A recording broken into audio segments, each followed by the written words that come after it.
साथियों नमस्कार। स्वागत है आप सभी का आपके अपने YouTube channel Hindi hacks by Anshuman पर।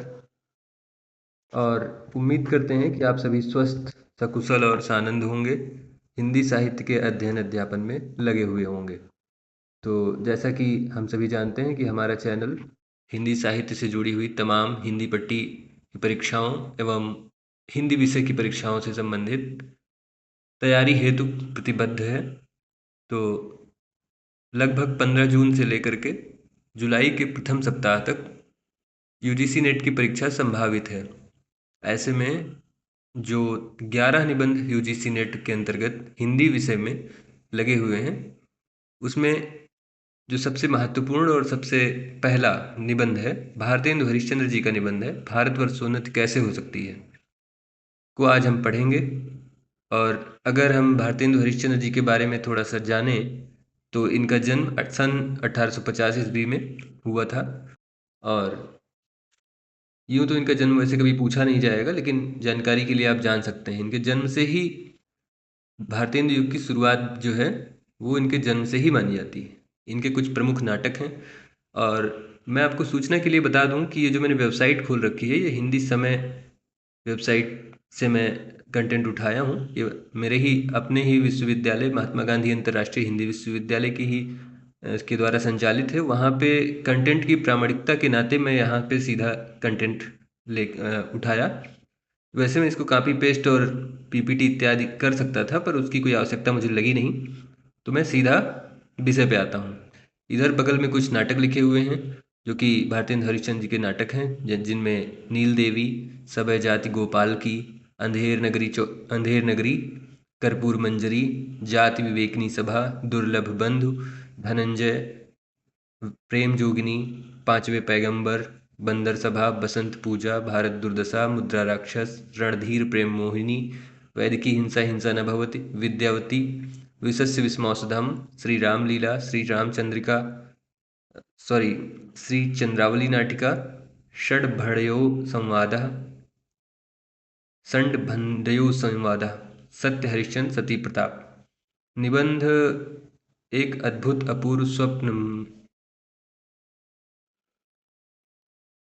इसमें शायद कुछ वाक्य विन्यासात्मक अथवा शाब्दिक त्रुटि हुई है, पर इनका सब विश्वविख्यात निबंध है, भारतवर्षोन्नति कैसे हो सकती है, एक प्रस्तावित स्कूल की नियमावली, स्वर्ग में विचार सभा का अधिवेशन। यूँ तो बहुत कुछ है, पर मुझे लगता है कि ये कुछ क्रम से नहीं दिया हुआ है। खैर, उसको छोड़िए। अभी निबंध की हम शुरुआत करते हैं। तो निबंध कुछ इस प्रकार से शुरू होता है कि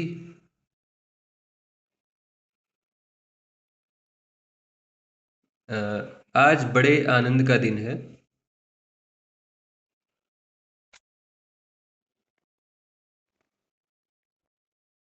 आज बड़े आनंद का दिन है। छोटे से नगर बलिया में हम इतने मनुष्यों को एक बड़े उत्साह से एक स्थान पर देखते हैं। इस अभागे आलसी देश में जो कुछ हो जाए वही बहुत है। बनारस ऐसे बड़े बड़े नगरों में जब कुछ नहीं होता तो हम यह न कहेंगे कि बलिया में जो कुछ हमने देखा वह बहुत ही प्रशंसा के योग्य है। इस उत्साह का मूल कारण जो हमने खोजा तो प्रकट हो गया कि इस देश के भाग्य से आजकल यहाँ सारा समाज ही एकत्र है। रॉबर्ट साहब बहादुर ऐसे कलेक्टर जहाँ हो, वहाँ क्यों ना ऐसा समाज हो। जिस देश और काल में ईश्वर ने अकबर को उत्पन्न किया था, उसी में अबुल फजल, बीरबल, टोडरमल को भी उत्पन्न किया। यहाँ रॉबर्ट साहब अकबर हैं, जो मुंशी चतुर्भुज सहाय, मुंशी बिहारी लाल साहब आदि अबुल फजल और टोडरमल हैं। हमारे हिंदुस्तानी लोग तो रेल की गाड़ी हैं। यद्यपि फर्स्ट क्लास, सेकंड क्लास आदि गाड़ी बहुत अच्छी अच्छी और बड़े बड़े महसूल की इस ट्रेन में लगी है, पर बिना इंजन सब नहीं चल सकती। वैसी ही हिंदुस्तानी लोगों को कोई चलाने वाला हो तो ये क्या नहीं कर सकते। इनसे इतना कह दीजिए, का चुप साध रहा बलवाना। फिर देखिए हनुमान जी को अपना बल कैसे याद आ जाता है। सुबल कौन याद दिलावे, हिंदुस्तानी राजे महाराजे, नवाब, रईस या हाकिम। राजे महाराजों को अपनी पूजा, भोजन, झूठी गप से छुट्टी नहीं। हाकिमों को कुछ तो सरकारी काम घेरे रहता है और कुछ बाल घुड़दौड़ यानी छोटे मोटे कामकाज। थिएटर में समय लगा यानी कि मूवी इत्यादि भी देखने जाते हैं हाकिम लोग। और कुछ समय बचा भी तो उनको क्या गर्ज है कि हम गरीब गंदे काले आदमियों से मिलकर अपना अनमोल समय खोएं अर्थात व्यतीत करें या व्यर्थ करें। बस यही मसल है। तुम्हें गैरों से कब फुर्सत, हम अपने गम से कब खाली। चलो बस हो चुका मिलना, न हम खाली न तुम खाली। साथियों, बलिया में एक मेला लगा हुआ है, ददरी का मेला, जो कि भारत का सबसे बड़ा जो मवेशी मेला होता है, उसके बाद दूसरा सबसे बड़ा मवेशी मेला होता है, वो ददरी नामक स्थान में बलिया में लगा हुआ है। ददरी मेले के नाम से ख्याति है। और वहीं पे भारतेंदु हरिश्चंद्र जी अपना विषय रख रहे हैं और मंच पर रॉबर्ट बहादुर साहब इत्यादि को विविध संज्ञाओं से, जैसे अकबर, बीरबल, टोडरमल, अन्य उनके साथियों को टोडरमल और बीरबल इत्यादि नाम कह के संबोधित कर रहे हैं। तो आगे उसमें भारतीयों को जागरूक भी कर रहे हैं और थोड़ा बहुत राज प्रेम भी दिखा रहे हैं। जो कलेक्टर साहब हैं उनकी भी प्रशंसा कर रहे हैं, अकबर से उनका कंपैरिजन कर रहे हैं। खैर आगे आते हैं तो हम देखते हैं कि तीन मेढक एक के ऊपर एक बैठे थे। ऊपर वाले ने कहा जौक सौक, बीच वाला बोला गमसम, सबके नीचे वाला पुकारा गए हम।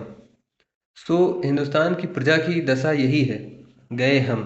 पहले भी जब आर्य लोग हिंदुस्तान में आकर बसे थे, राजा और ब्राह्मणों के जिम्मे यह काम था कि देश में नाना प्रकार की विद्या और नीति फैलावें। और भी ये लोग चाहें तो हिंदुस्तान, और अब भी ये लोग अगर चाहें तो हिंदुस्तान प्रतिदिन क्या प्रतिक्षण बढ़े, यानी हर क्षण भारत की उन्नति हो, अगर ये लोग चाहें तो, थोड़ी सी जागरूकता आ जाए तो। पर इन्हीं लोगों को निकम्मेपन ने घेर रखा है, यानी आलस्य कर्मण्यता हावी है। उसी को आगे संस्कृत सुभाषित के माध्यम से कहते हैं कि बोद्धारो मत्सरग्रस्ता प्रभवः समर दूषिता। हम नहीं समझते कि इनको लाज भी क्यों नहीं आती कि उस समय में, जबकि इनके पुरखों के पास कोई भी सामान नहीं था, तब उन लोगों ने जंगल में पत्ते और मिट्टी की कुटियों में बैठकर बांस की नालियों से जो ताराग्रह आदि भेद करके उनकी गति लिखी है, वह ऐसी ठीक है कि 16, मतलब यानी कि इतनी सटीक वो उन्होंने गणना की कि वो इतनी सटीक है कि 16 लाख रुपए की लागत से विलायत में जो दूरबीन बनी है, यानी विदेश में, उनसे उन ग्रहों को वेद करने में भी ठीक वही गति आती है। यानी सेम टू सेम, जितना 16 लाख रुपए लगा के बना, उतना ये बेसिक चीज़ों से ही बना दिए, बांस इत्यादि से मिला के ही ठीक वही गति आती है। और अब आज इस काल में हम लोगों की अंग्रेजी विद्या के और जनता की उन्नति से लाखों पुस्तकें और हजारों यंत्र तैयार हैं, जब हम लोग निरी चुंगी की कतवार फेंकने की गाड़ी बन रहे हैं। यह समय ऐसा है कि उन्नति की मानो घुड़दौड़ हो रही है। अमेरिकन, अंग्रेज, फ्रांसीसी आदि, तुर्की, ताजी सब सर पर दौड़े जाते हैं। सबके जी में यही है कि पाला हम ही पहले छू लें। उस समय हिंदू काठियावाड़ी खाली खड़े खड़े टाप से मिट्टी खोदते हैं। यानी सब लोग सोच रहे हैं कि जल्दी से जल्दी उन्नति की भागदौड़ हो रही है ना, तो सब लोग ग्रोथ करना चाह रहे हैं, आगे बढ़ना चाह रहे हैं, अपना विश्व में नाम जमाना चाह रहे हैं। लेकिन भारत वाले क्या कर रहे हैं, काठियावाड़ी एक प्रजाति होती है घोड़े की, तो भारतीयों को घोड़े की काठियावाड़ी प्रजाति से उन्होंने संबोधित किया है और बोल रहे हैं कि टाप से खड़े खड़े मिट्टी खोद रहे हैं। टाप यानी कि वो घोड़े की जो पाँव से अंग भी से पाँव के अंग को कहा गया है कि वो बस जो पाँव मिला था तो दौड़ने के लिए, उससे वो मिट्टी खोद रहे हैं नीचे। यानी नक्शा ही बना रहे हैं, ग्रोथ कुछ हो नहीं पा रही, बस एस्टिमेट बना रहे हैं। खैर, तो सबके जी में यही है कि पाला हम ही पहले छू लें। उस समय हिंदू काठियावाड़ी खाली खड़े खड़े टाप से मिट्टी खोदते हैं, इनको औरों को जाने दीजिए। जापानी टट्टुओं को हाँफते हुए दौड़ते देख करके भी लाज नहीं आती। यानी कि जापानी लोग, जिनकी शारीरिक क्षमता भारतीय लोगों से बहुत कम है, फिर भी उनको भी देख के ये लोग मतलब प्रेरणा नहीं ले पा रहे हैं कि कुछ जीवन में आगे बढ़ें, आलस्य छोड़ें और कार्य करें। यह समय ऐसा है कि जो पीछे रह जाएगा, फिर कोटि उपाय किए भी आगे न बढ़ सकेगा। लूट की इस बरसात में भी जिसके सिर पर कमबख्ती का छाता और आंखों में मूर्खता की पट्टी बंधी रहे, उन पर ईश्वर का कोप ही कहना चाहिए। यानी भारतेंदु हरिश्चंद्र जी कह रहे हैं कि लूटने का समय है, मतलब ग्रो करने का समय है, विकास करने का समय है, देश के उत्थान का समय है। और इस समय जिसके सिर पे कमबख्ती का छाता होगा, यानी अकर्मण्यता, आलस्य, प्रमाद छाया हुआ होगा, उसे आंखों में मूर्खता की पट्टी बंधी रहे, उन पर ईश्वर का कोप ही कहने से मतलब दुर्भाग्य है उनका कि ऐसा उनके साथ हुआ। यानी कि इतने अवसर पाने के बाद भी अगर कोई नहीं कर रहा है देश की उन्नति के लिए कार्य, तो ये ईश्वर का मतलब ईश्वर के कोप है उसके ऊपर, और क्या। तो भारतेंदु जी अपने बारे में फिर बता रहे हैं कि मुझको मेरे मित्रों ने कहा था कि तुम इस विषय पर आज कुछ कहो कि हिंदुस्तान की कैसे उन्नति हो सकती है। भला इस विषय पर मैं और क्या कहूँ। भागवत में एक श्लोक है, नृदेह माध्यम सुलभम सुदुर्लभम प्लवम सुकल्पम गुरुकर्णधारम मयानुकूलेन तपः स्वतीरितम पुमान भवाब्धि न तरेत स आत्मः। भगवान कहते हैं, भगवान से तात्पर्य भगवान कृष्ण गीता में कह रहे हैं, भागवत में अ, हो सकता है ये गीता का ही हो, इसमें तो फिलहाल भागवत लिखा है। भगवान कहते हैं कि पहले तो मनुष्य जन्म ही दुर्लभ है, सो मिला है, यानी कि आपको मिल गया है, और उस पर गुरु की कृपा और उस पर मेरी अनुकूलता, इतना सामान पाकर भी मनुष्य इस संसार सागर के पार न जाए, उसको आत्महत्यारा कहना चाहिए। वही दशा इस समय हिंदुस्तान की है। अंग्रेजों के राज्य में सब प्रकार का सामान पाकर, अवसर पाकर भी हम लोग जो इस समय उन्नति ना करें, तो हमारे केवल अभाग्य और परमेश्वर का कोप ही है। यहाँ पे राजभक्ति का देखने को हम प्राप्त कर रहे हैं कि भारतेंदु हरिश्चंद्र जी के साहित्य में राजभक्ति भी पाई जाती है। और फिर आगे लिखते हैं कि सास और अनुमोदन से एकांत रात में सोने रंगमहल में जाकर भी बहुत दिनों से प्राण से प्यारे परदेसी पति से मिलकर छाती ठंडी करने की इच्छा भी उसका लाज से मुंह भी न देखे और बोले भी ना, तो उसका अभाग्य ही है। वह तो कल परदेश चला जाएगा। वैसे ही अंग्रेजों के राज में भी जो हम मेढक, कांट के उल्लू, पिंजड़े के गंगाराम ही रहें, तो फिर हमारी कमबख्ती फिर कमबख्ती ही है। बहुत लोग यह कहेंगे कि हमको पेट के धंधे के मारे छुट्टी ही नहीं रहती। बाबा हम क्या उन्नति करें, तुम्हारा पेट भरा है, तुमको दून की सूझती है। उसने एक हाथ से अपना पेट भरा, उसने यानी विदेशों ने अपना पेट भरा और दूसरे हाथ से उन्नति के कांटों को साफ किया। क्या इंग्लैंड में किसान, खेत वाले, गाड़ीवान, मजदूर, कोचवान आदि नहीं हैं? अर्थात हैं। किसी देश में भी सभी पेट भरे हुए नहीं होते, किंतु वे लोग जहाँ खेत जोतते बोते हैं, वहीं उसके साथ ही यह भी सोचते हैं कि ऐसी कौन नई कल यानी मिलें वह मसाला बनावें जिससे इस खेत में आगे से दून अनाज उपजे, यानी दोगुना अनाज उपजे। ऐसा क्या हम करें कि हमारी ग्रोथ डबल हो। विलायत में गाड़ी गाड़ी के कोचवान भी अखबार पढ़ते हैं, यानी वो लोग भी शिक्षा के प्रति प्रेरित हैं, मतलब देश विदेश की खबरों को जानने के जिज्ञासु हैं। अखबार पढ़ते हैं। जब मालिक उतरकर किसी दोस्त के यहाँ या गया, उसी समय कोचवान ने गद्दी के नीचे से अखबार निकाला। यहाँ उतनी देर कोचवान हुक्का पिएगा या गप करेगा, यानी कंपैरिजन कर रहे हैं कि भारत वाले क्या करेंगे कि हुक्का पिएंगे, बातें करेंगे, और वहाँ के लोग क्या करेंगे, अखबार निकाल के पढ़ लेंगे, सीट के नीचे रखे रहते हैं। समय का सदुपयोग वो लोग कर रहे हैं, पर भारत वाले हुक्का पिएंगे या गप लड़ाएंगे। सो गप भी निकम्मी, मतलब ये भारतेंदु जी कह रहे हैं कि गप भी बेवजह, फिजूल, कुछ देश की उन्नति वाली गप नहीं होगी, ऐसे ही फालतू वाली गप होगी चौराहे पे जो होती है कि समझ जाइए आप लोग कि वहाँ के लोग गप ही में देश के प्रबंध छांटते हैं।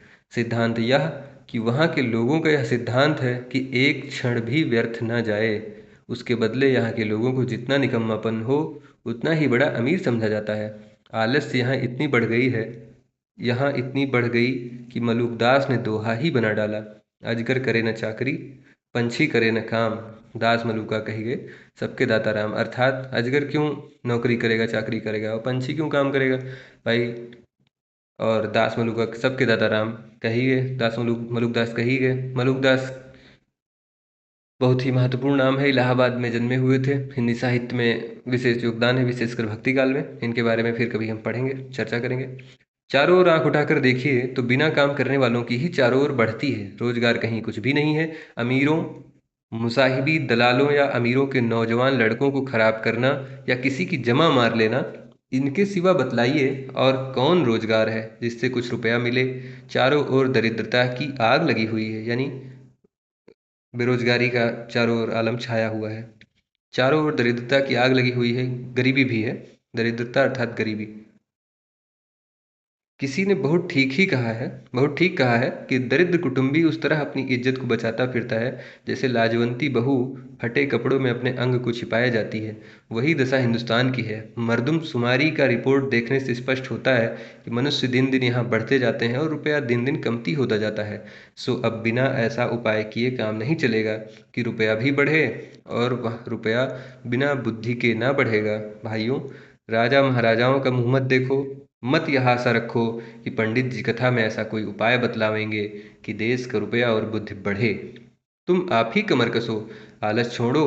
कब तक अपने को जंगली भूस मूर्ख बोंदे डरपोक पुकरवाओगे? दौड़ो इस घुड़दौड़ में। जो पीछे पड़े तो फिर कहीं ठिकाना नहीं है। फिर कब राम जनकपुरई हैं? अब की जो पीछे पड़े तो फिर रसातल ही पहुंचोगे। जब पृथ्वीराज को कैद करके गौरी ले गए तो सुहाबुद्दीन के भाई गयासुद्दीन से किसी ने कहा कि वह शब्दवेदी बाण बहुत अच्छा मारता है। एक दिन सभी नियत हुई और 7 लोहे के तावे बाण से फोड़ने को रखे गए। पृथ्वीराज को लोगों ने पहले से ही अंधा कर दिया था।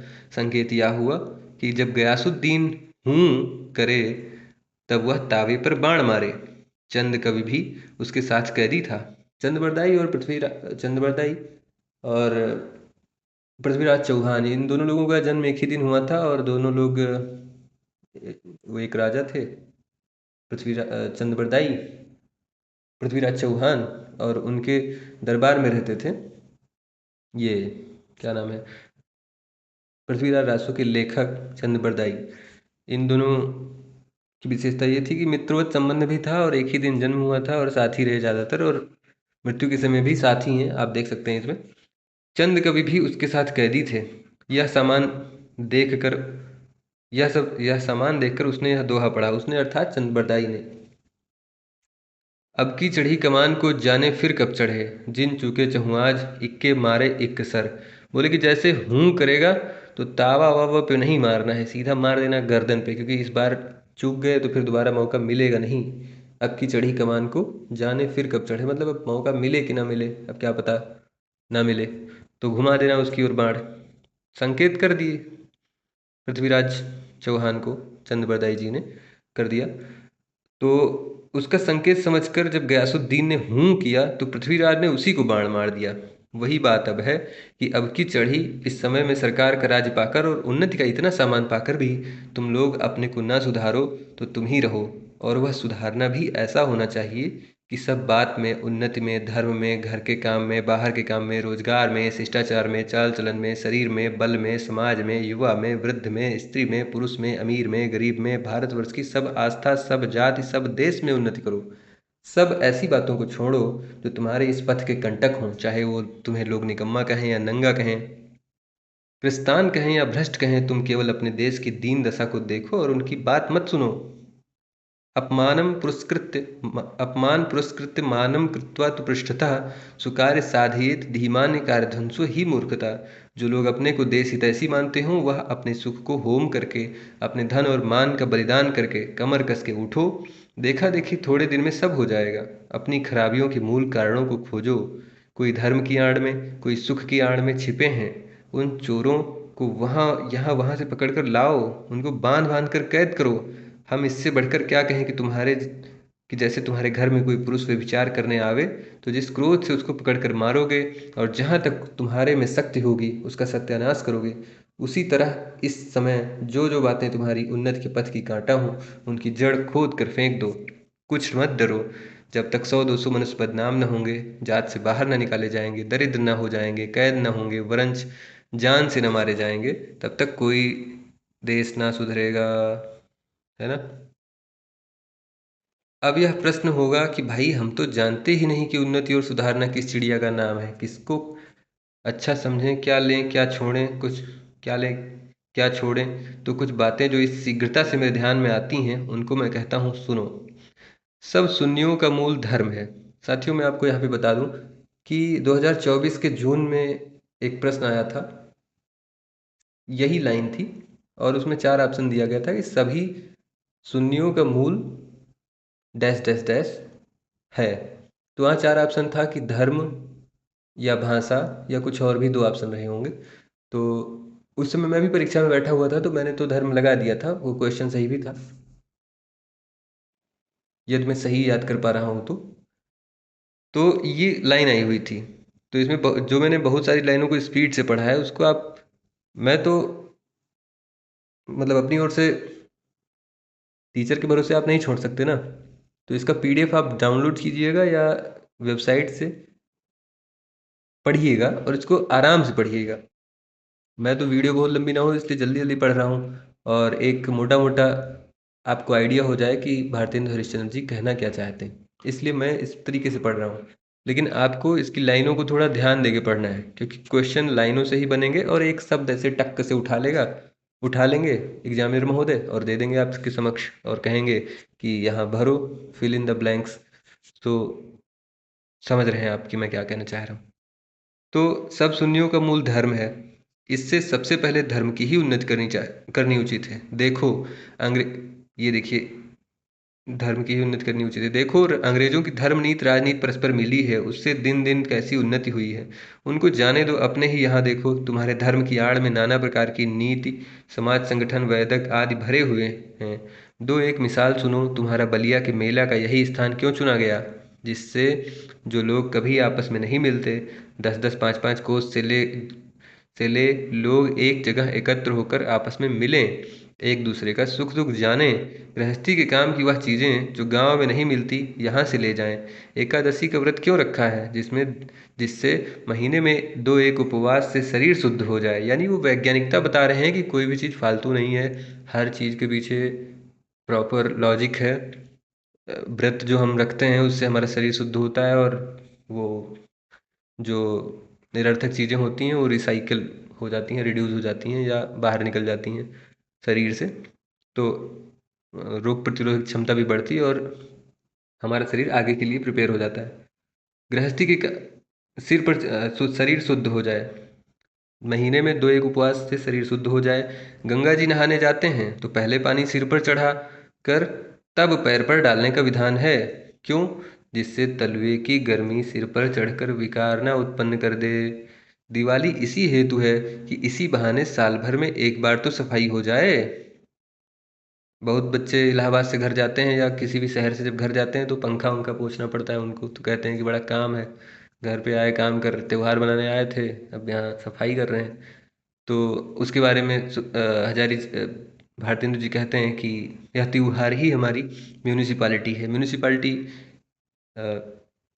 से तात्पर्य आप समझ ही रहे हैं, बड़े शहरों में। दिवाली इसी हेतु है कि इसी बहाने साल भर में एक बार तो सफाई हो जाए। होली इसी हेतु है कि बसंत की बिगड़ी हवा स्थान स्थान पर अग्नि जलने से स्वच्छ हो जाए। यही त्योहार ही तुम्हारी म्यूनिसिपालिटी है।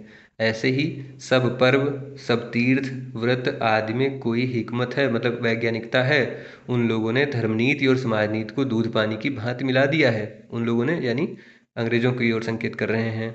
खराबी जो बीच में हुई वह यह है कि उन लोगों ने ये धर्म क्यों मानने लिखे थे, उन इसका मतलब लोगों ने मतलब नहीं समझा और इन बातों को वास्तविक धर्म मान लिया।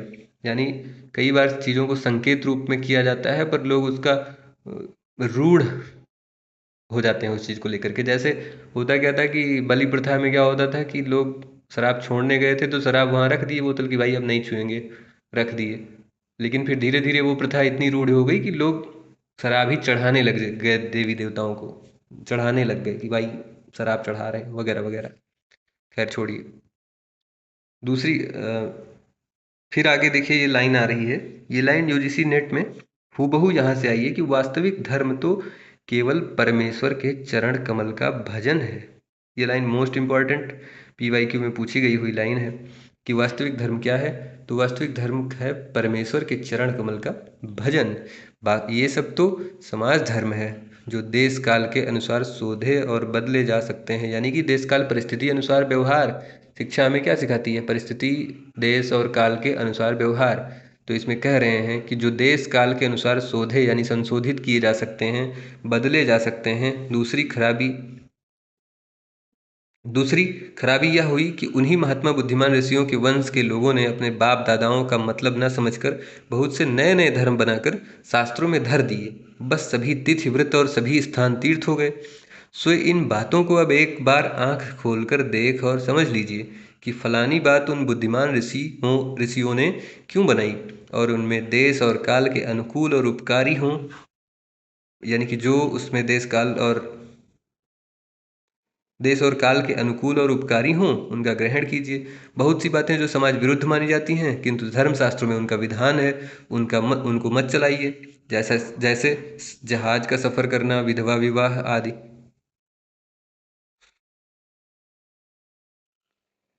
शायद यहाँ पे मुझे लग रहा है कुछ मिस प्रिंट हुआ है, क्योंकि विधवा विवाह के समर्थक थे शायद भारतेंदु हरिश्चंद्र जी।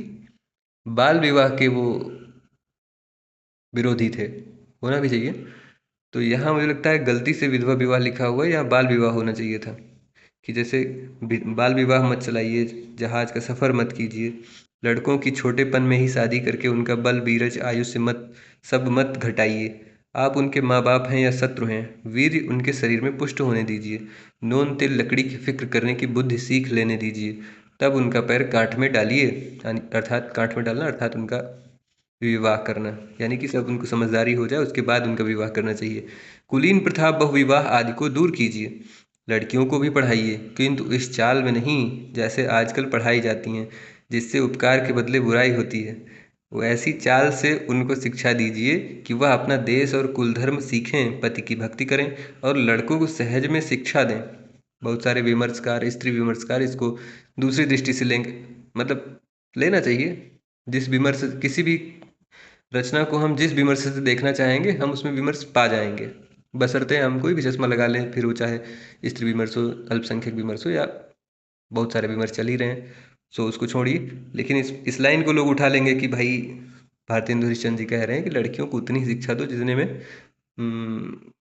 कहाँ गई वो लाइन। अपना देश और कुल धर्म सीखें, पति की भक्ति करें और लड़कों को सहज में शिक्षा दें। इसको लेकर के लोग, खैर छोड़िए। वैष्णव शास्त्र इत्यादि नाना प्रकार के लोग आपस में बैर छोड़ दें, यह समय इन झगड़ों का नहीं। यानी वैष्णव और शैव जो आपस में विवाद था उसको लेकर के समन्वय की बात कर रहे हैं आदरणीय भारतेंदु हरिश्चंद्र जी। हिंदू जैन मुसलमान सब आपस में मिलिए, जाति में कोई चाहे ऊंचा हो चाहे नीचा हो सबका आदर कीजिए। जो जिस योग्य हो उसे वैसा मानिए। छोटी जाति के लोगों का तिरस्कार करके उनका जी मत तोड़िए।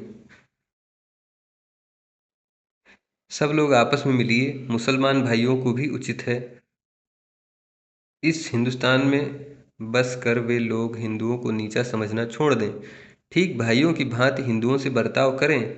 ऐसी बात जो हिंदुओं को जी दुखाने वाली हो ना करें। घर में आग लगे सब जिठानी देवरानी को आपस का डाह छोड़कर एक साथ वह आग बुझानी चाहिए। जो बात हिंदुओं का नहीं मैसर है वह धर्म के प्रभाव से मुसलमानों को सहज प्राप्त है। उनकी जाति नहीं, खाने पीने में चौका चूल्हा नहीं, विलायत जाने में रोक टोक नहीं। फिर भी बड़े ही सोच की बात है कि मुसलमानों ने अभी तक अपनी दिशा कुछ नहीं सुधारी, वाकई नहीं सुधारी है, और 2026 में भी नहीं सुधारी। खैर, अभी तक बहुतों को यही ज्ञात है कि दिल्ली लखनऊ की बादशाहत कायम है। यारों वे दिन गए, अब आलस हठधर्मी ये सब छोड़ो, चलो हिंदुओं के साथ तुम भी दौड़ो, एक दो होंगे, पुरानी बातों को दूर करो। मीर हसन और इंदर सभा पढ़ाकर छोटेपन से ही लड़कों का सत्यानाश मत करो। होश संभाला नहीं कि पढ़ी पारसी, चुस्त कपड़ा पहनना और गजल गुनगुनाए। शौक तिल्फी से मुझे गुल की जो दीदार का था, न किया हमने गुलिस्तां का सबक याद कभी। भला सोचो कि इस हालत में बड़े होने पर वे लड़के क्यों न बिगड़ेंगे। अपने लड़कों को ऐसी किताबें छूने भी मत दो, अच्छे से अच्छी उनको तालीम दो। तालीम अर्थात शिक्षा। तालीम से याद आया, गांधी जी ने नई तालीम वर्धा में चलाया था। खैर, 1936 में, 37 में। पेंशन और वजीफे या नौकरी का भरोसा छोड़ो, लड़कों को रोजगार सिखलाओ, वही रोजगार जो स्किल डेवलपमेंट इंडिया का आजकल चल रहा है। खैर, लड़कों को रोजगार सिखलाओ, विलायत भेजो, छोटेपन से मेहनत करने की आदत दिलाओ। सौ सौ महलों के लाड़ प्यार दुनिया से बेखबर रहने की राह मत दिखलाओ। भाई हिंदुओं, तुम भी मतांतर का आग्रह छोड़ो, आपस में प्रेम बढ़ाओ। इस महामंत्र का जप करो जो हिंदुस्तान में रहे, चाहे किसी भी जाति किसी भी रंग का क्यों न हो, वह हिंदू है। हिंदू की सहायता करो। बंगाली, मराठा, पंजाबी, मद्रासी, वैदिक, जैन, ब्राह्मणों, मुसलमानों, सब एक का एक हाथ पकड़ो। कारीगरी जिससे तुम्हारे यहाँ बढ़े, तुम्हारा रुपया तुम्हारे ही देश में रहे, वह करो। देखा जैसे हजारों हजार धारा होकर गंगा समुद्र में मिली है, वैसे ही तुम्हारी लक्ष्मी अर्थात धन हजार तरह से इंग्लैंड, फ्रांस, जर्मनी, अमेरिका को जाती है। यानी कि छोटे छोटे स्रोतों से आपका धन विदेशों में जा रहा है। दिया सलाई जैसी तुच्छ वस्तु भी वहीं से आती है। मतलब तुम खुद नहीं बना पा रहे हो, माचिस की तीली नहीं बना पा रहे हो, दिया सलाई यानी कि माचिस की तीली। जरा अपने ही को देखो, तुम जिस मार्किन की धोती पहने हो वह अमेरिका की बनी है। जिस लकलाट का तुम्हारा अंगा है वह इंग्लैंड का अंगा से तात्पर्य अंग वस्त्र से रिलेटेड है, वह इंग्लैंड का है। फ्रांस फ्रांसीस की बनी कंघी यानी फ्रांस की बनी कंघी से तुम सिर झाड़ते हो यानी बाल कंघी करते हो।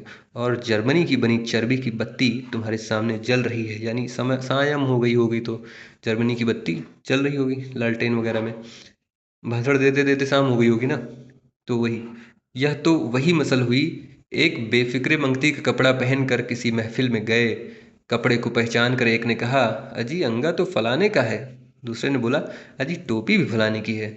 तो उन्होंने हंसकर जवाब दिया, घर की तो मूछें ही मूछें हैं। हाय अफसोस, तुम ऐसे हो गए कि अपने निज काम के वस्त्र भी नहीं बना सकते। भाइयों, अब तो नींद से जागो, अपने देश की सब प्रकार से उन्नति करो, जिससे तुम्हारी भलाई हो। वैसी ही किताबें पढ़ो, वैसे ही खेल खेलो, वैसी ही बातचीत करो। परदेसी वस्तु और परदेसी भाषा का भरोसा मत रखो, क्योंकि जो भरोसे वाले होते हैं वही भरोसा तोड़ देते हैं। अपने में अपनी भाषा में उन्नति करो। ठीक है, तो इसी के साथ हमारा निबंध समाप्त होता है। और आप सभी इसको आराम से पढ़िएगा, कोई हड़बड़ाहट नहीं। अभी 70 दिन बचे हुए हैं। एक दिन में 5-6 निबंध आराम से पढ़े जा सकते हैं, बहुत आराम से। अगर 1 घंटे में एक निबंध पढ़ा तो भी 5 घंटे में 5 निबंध हो जाएंगे। शुक्ल जी वाला निबंध थोड़ा लंबा है, तो उसको अगर एक दिन में पढ़ा तो भी 3 दिन में 11 निबंध हो जाता है। ज़्यादा टेंशन लेने की आवश्यकता नहीं है। सबसे अच्छी चाल कछुए की चाल बोली गई है। आराम से पढ़िए कंटेंट को समझते हुए, ताकि परीक्षा हाल में ऑप्शन देखने पर सही उत्तर याद आ जाए। बाकी मैं तो वीडियो लंबी ना हो इसलिए ज़्यादा तेज तेज पढ़ा दिया। बाकी आप सभी का वीडियो देखने के लिए बहुत बहुत धन्यवाद।